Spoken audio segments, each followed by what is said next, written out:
शरीर का यूज किया हुआ ब्लड, डीऑक्सीजनेटेड ब्लड, इन सुपीरियर वेना केवा और इंफीरियर वेना केवा से राइट एट्रियम में आता है और राइट एट्रियम से राइट वेंट्रिकल में जाता है। राइट वेंट्रिकल से पल्मोनरी आर्टरी की ब्रांच से लंग्स को भेजा जाता है पूरा ब्लड। इसलिए भेजा जाता है क्योंकि इसमें ऑक्सीजन की कमी हो गई है और लंग्स बाहरी एटमॉस्फेयर से, एक्सटर्नल एटमॉस्फेयर से लंग्स जुड़ा हुआ है, जहां से O2 लंग्स खींच कर लाता है और O2 खींच कर लाने पर ये बाहरी एक्सटर्नल एटमॉस्फेयर से O2 आता है और O2 एल्वियोला के अंदर भरा होता है। कहाँ? यहाँ।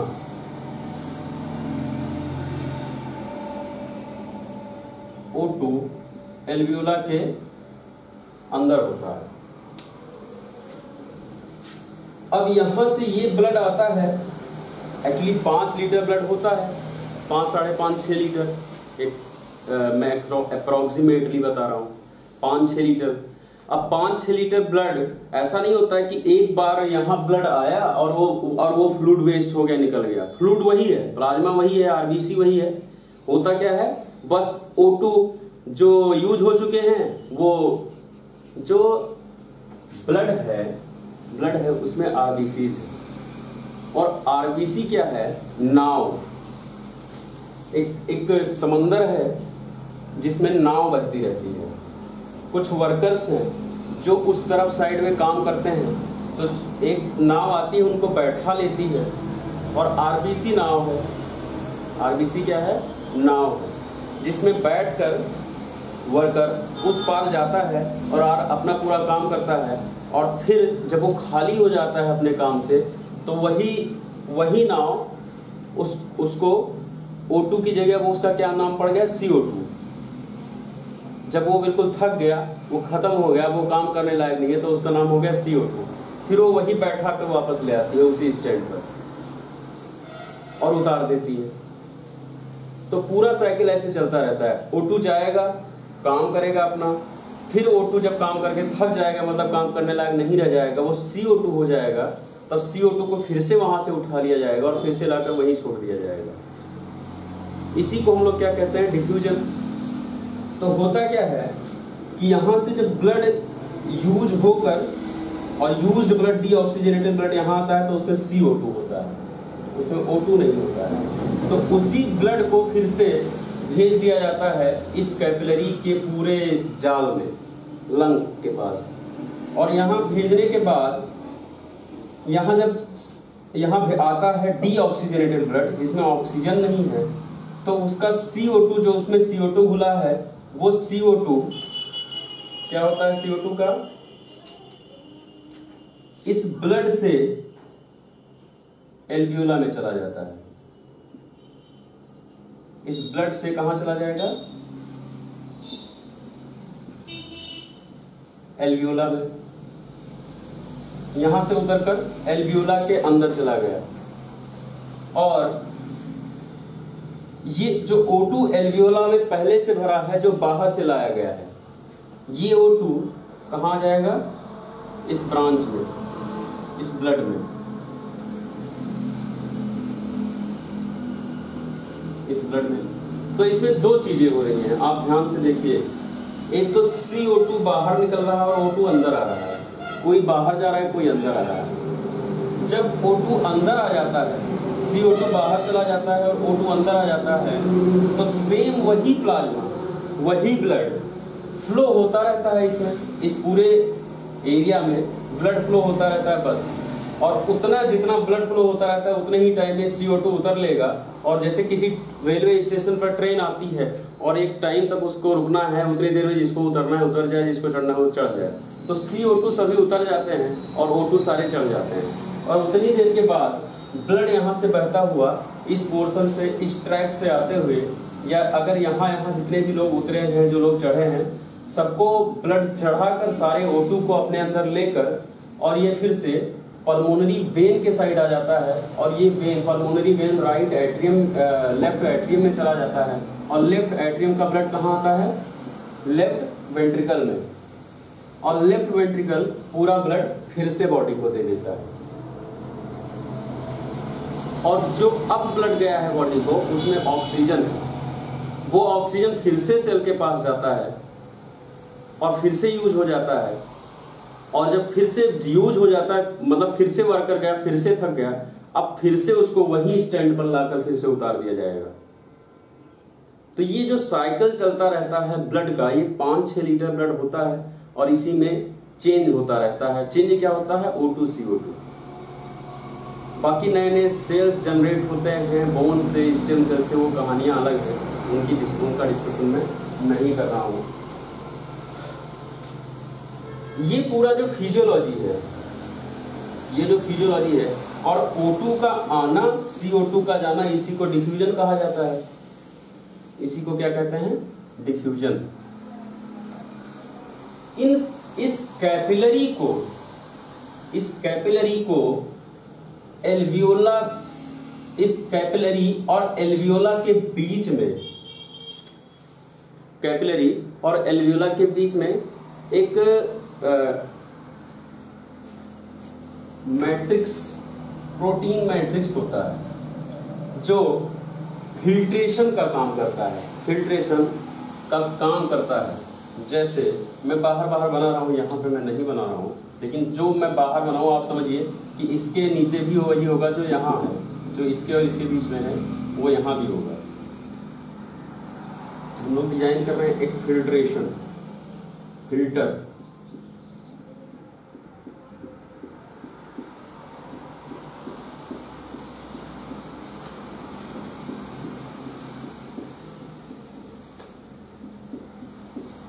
ये कैपिलरी और एल्वियोला के बीच में एक फिल्टर है जो प्रोटीन का बना होता है, प्रोटीन बेड, इसको हम लोग क्या कहेंगे?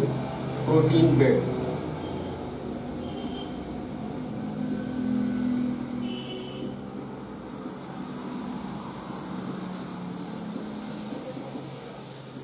ये डिफ्यूजन में हेल्प करता है,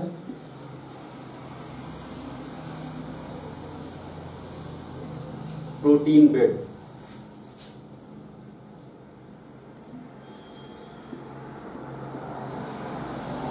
ये डिफ्यूजन में हेल्प करता है। दूसरा, कैपिलरीज को एल्वियोला में बिल्कुल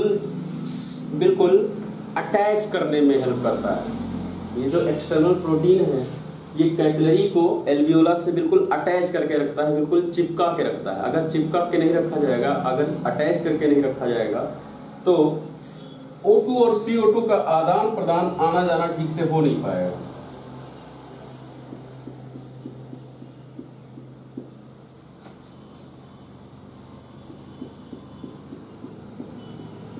ये है प्रोटीन बेड।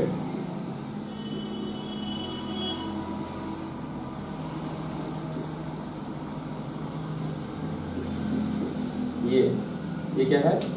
प्रोटीन बेड है। इतना स्ट्रक्चर को समझ में आया कि मैं क्या बना रहा हूं? ज्यादा हॉच पॉच तो नहीं हो गया है, इसलिए मैं स्टेप वाइज कर रहा हूं कि आपको समझ में आना चाहिए कि वो क्या रहा है यहाँ। इन सब कहानियों के बीच में आपको यहाँ हॉच पॉच दिख रहा है, और आप, क्योंकि हम इसको बाहर से देख रहे हैं एल्वियोला को। अब पॉइंट क्या है क्लिनिकल, इस पूरे एल्वियोला को हम लोग बाहर से देख रहे हैं, और एल्वियोला का वॉल कौन सा था? ये एल्वियोलर वॉल कौन सा है? ये ब्लैक पॉइंट, ये एल्वियोलर वॉल। और एक्सटर्नली एल्वियोला के बाहर वॉल पे प्रोटीन का जाल लगा हुआ है, प्रोटीन मैट्रिक्स है, प्रोटीन बेड है, जिसके द्वारा कैपिलरी सेटल्ड है बाहर वॉल्स पे।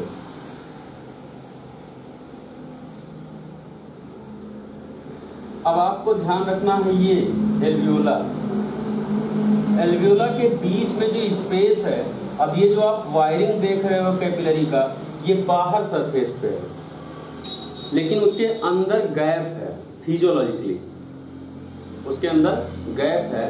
और वो गैप क्यों है? उसमें बाहर से हवा आएगी, O2 आएगा और CO2 जो जाएगा उस गैप में चला जाएगा। जो O2 आएगा वो ब्लड में आ जाएगा और जो CO2 आएगा वो फिर से एक्सपायरेशन होगा और फिर से रिवर्सली बाहर एटमॉस्फेयर में निकल जाएगा। इतनी कहानी को समझ में आई? अब हम लोग बात करते हैं थोड़ा सा और।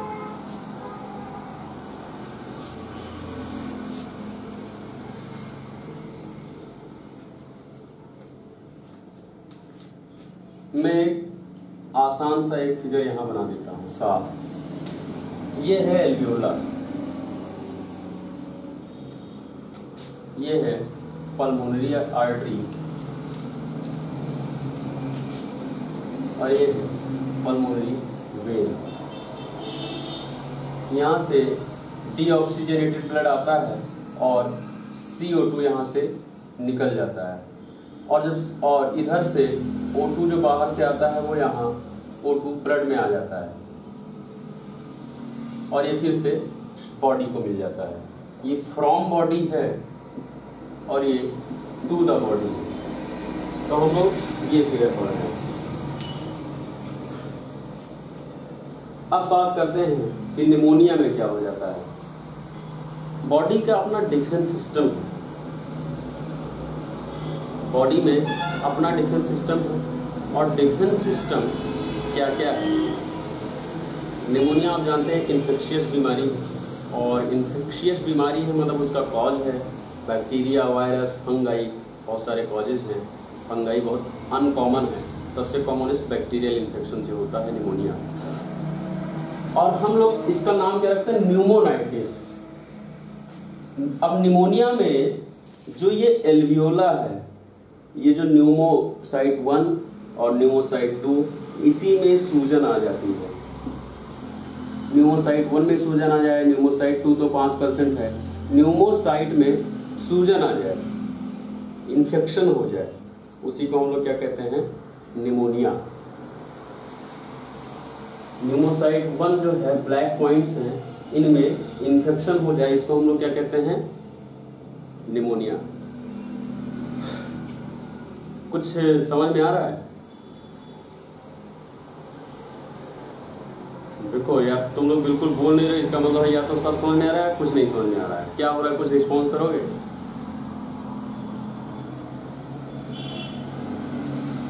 थोड़ा थोड़ा आ रहा है। मैं किसी अच्छे डॉक्टर से पूछता हूँ।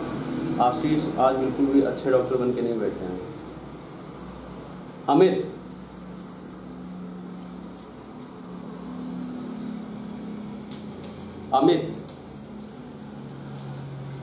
कुछ मेरा कॉन्सेप्ट समझ में आ रहा है कि मैं इतना सब कुछ बता क्यों रहा हूँ ये सब? ओके, अमित को समझ में आ रहा है। अमरेश चौहान, आपको कुछ समझ में आ रहा है कि मैं इतना कॉन्सेप्ट डिस्कशन क्यों कर रहा हूँ?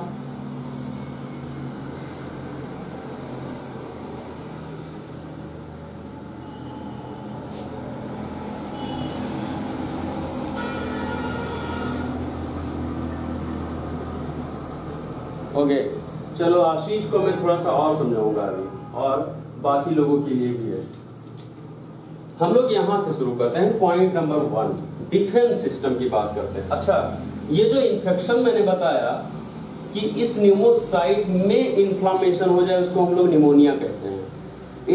इस ब्लैक लाइन में इन्फेक्शन हो जाए, उसको हम लोग क्या कहते हैं? निमोनिया। अब बात आती है कि इन्फेक्शन किया किसने? इन्फेक्शन किया बैक्टीरिया ने या वायरस ने। अब बैक्टीरिया और वायरस वहां तक पहुंचे कैसे? क्योंकि यहाँ से नोज से, ये तो ट्रैकिया है, हम लोग थोड़ा और ऊपर जाएं तो नोज भी है। नोज से लेकर ट्रैकियल, फिर फर्स्ट ब्रांच, फिर second, third and the periphery functional branch, वहां तक बहुत सारे प्रोटेक्शन थे, बहुत सारा डिफेंस सिस्टम था कि उस बैक्टीरिया को वहीं पकड़ा जाए। वो सारे डिफेंस सिस्टम कौन कौन हैं। सबसे पहला डिफेंस सिस्टम, सबसे पहला डिफेंस सिस्टम रिस्पायरेटरी सिस्टम का सबसे पहला डिफेंस सिस्टम क्या है? नोज के hair follicle. Point number 1, nose के hair follicle, nasal hairs.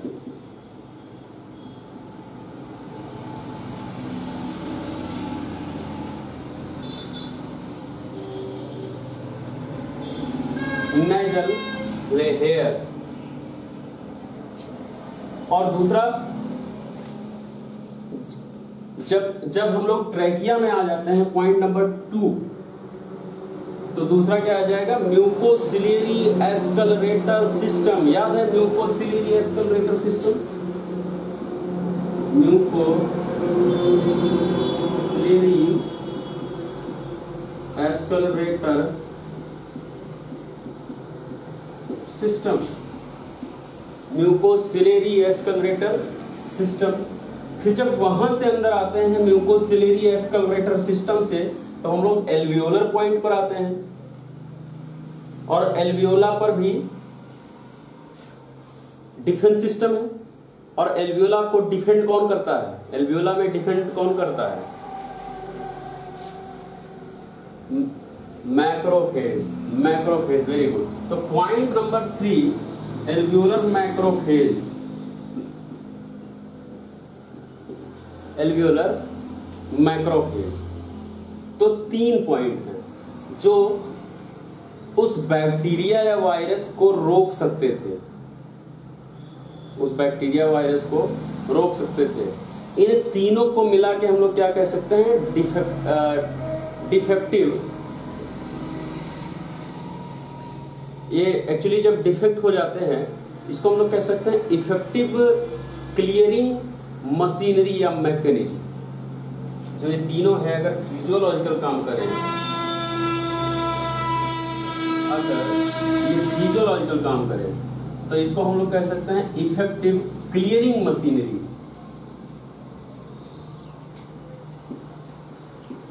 Effective clearing system of respiratory organs. Effective clearing मतलब ये क्या है? ये लोग सफाई कर्मचारी हैं, ये सफाई कर्मचारी हैं। ये सफाई का ध्यान रखते हैं, लंग्स का। या तो गंदगी को अंदर नहीं जाने देंगे, और अगर अंदर गया है तो उसको उठाकर बाहर फेंक देंगे। तो कुछ लोग इसमें से हैं जो नेजल हेयर है, ये अंदर स्टॉपर, ये बाहरी स्टॉपर है, ये बाहरी रोक लेता है, अंदर जाने ही नहीं देगा। लेकिन अगर अंदर चला गया तो म्यूकोसिलियरी एस्कलरेटर सिस्टम है, ये म्यूकस में चिपका लेगा, वही म्यूकस पे रुक जाएगा एंटीजन। और फिर अगर वहां रुक गया, फिर उसके बाद धीरे धीरे उसको बाहर निकाल कर बाहर फेंक देगा। Goblet cell, mucus secretory cell याद है, सिलिया, गॉबलेट सेल, ये सारे कुछ। तो म्यूकोसिलियरी एस्कलरेटर सिस्टम दोनों मिलकर, म्यूकोसिलियरी एस्कलरेटर सिस्टम में 2 पार्ट, गॉबलेट सेल और cilia. Goblet cell and cilia. Goblet cell mucus secrete करता है, और सिलिया आउटवर्ड डायरेक्शन में या अपवर्ड डायरेक्शन में मूवमेंट करती रहती है। अपवर्ड डायरेक्शन में तो जो एंटीजन है वो बाहर निकल जाता है, और वो आप स्पुटम देखते हैं वो बाहर आ जाता है म्यूकस से। तो वो जीसी, गॉबलेट सेल और सिलिया हो गए। फिर अगर यहाँ से बच गए तो, और यहाँ एल्वियोला में बैक्टीरिया पहुँच गया, तो वहाँ मैक्रोफेज होता है, और उस एल्वियोला को, उस एंटीजन को पकड़कर खा जाता है। 3 पॉइंट। 3 क्या है? Effective clearing system of respiratory organs, या रिस्पायरेटरी ट्रैक्ट कह सकते हो। जब भी निमोनिया किसी को होता है, अगर इस न्यूमो साइट में इंफेक्शन होता है, तो ये तीनों फेल हो चुके होते हैं, तब किसी को निमोनिया होगा। ये भी फेल हो जाए, ये भी फेल हो जाए, ये भी फेल हो जाए। ये तीनों फेल हो जाएं, और या फिर फेलुअर तो है और दूसरे कुछ एग्रीवेटिंग फैक्टर हैं, जैसे ये तीनों फेल हैं, साथ साथ में इम्यूनिटी लो है। अगर मान लेते हैं कि ये काम भी करें और इम्यूनिटी लो हो तो भी ये काम नहीं कर पाएंगे, मतलब ऊपर से सिस्टम साथ ना दे, तो ये तीन फेल हो जाए। दूसरा, और लो इम्यूनिटी, लो इम्यूनिटी, लो इम्यूनिटी हो।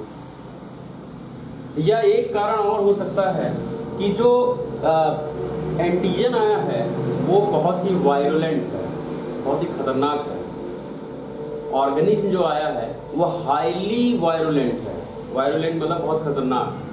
तो जो एंटीजन आया है, और फैक्टर क्या है, जो बाहर से ऑर्गेनिज्म आया है, ऑर्गेनिज्म इज हाईली वायरुलेंट। और क्या फैक्टर है, ऑर्गेनिज्म इज, जैसे ये सब ठीक है, फेल नहीं है, लेकिन जो ऑर्गेनिज्म आया है वो इतना खतरनाक है, जैसे MRSA, मरसा जिसको कहते हैं, बैक्टीरिया, वायरस, ऐसे। तो ऑर्गेनिज्म जो है वो हाईली वायरुलेंट है, हाईली वायरुलेंट।